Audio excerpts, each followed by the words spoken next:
I'm all for the Indiana story this year. I think they're a fun team. They're frisky for sure. They're 10-0, which is awesome. First 10-win season in program history. But by no fault of their own, they haven't played anyone this year. And if you look at just strictly talent on the team, they are strongly outmatched by Ohio State. And so I might regret it, but without them having proved anything, I've got to ride with Ohio State. Don't blame me there. I also don't hate having Indiana. The common opponents they've played, Indiana has fared better in those games. Colorado has a ton on the line right now. I know Kansas just had a big upset, but I'm taking Colorado. The Jayhawks are sneaky. I know. Again, this game could go either way, but I think Colorado figures this one out. And then this line is a lot closer than I think it probably should be. A&M playing at Auburn. I think Auburn's kind of a sneaky good team. They have a lot of potential, but they have been finding a way to lose games. I think A&M, they're still alive. They want this game next week against Texas to be absolutely huge for a play-in to the SEC championship game. So I think Texas A&M goes in and figures it out. I think that's a good pick. One thing that is interesting on this, though,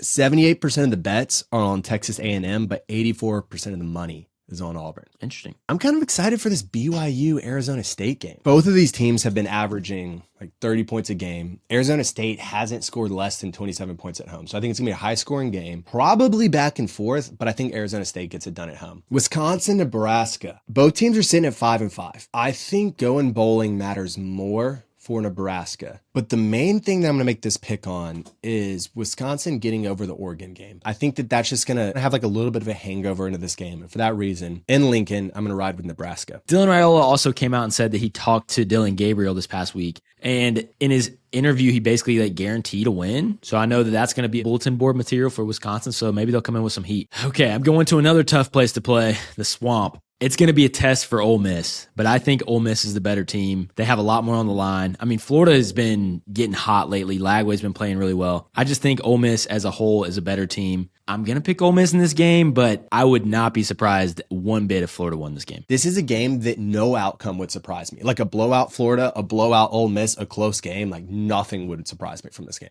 I'm going to jump to Illinois, Rutgers. I don't really know what to think of this game.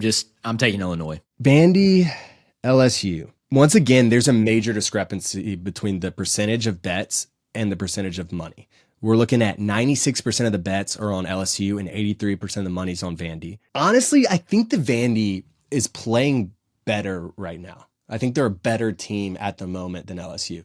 LSU's dropped 3 straight. However, it's hard to picture LSU dropping 2 out of 3 night games, SEC night games in Death Valley. And so I'm going to take LSU.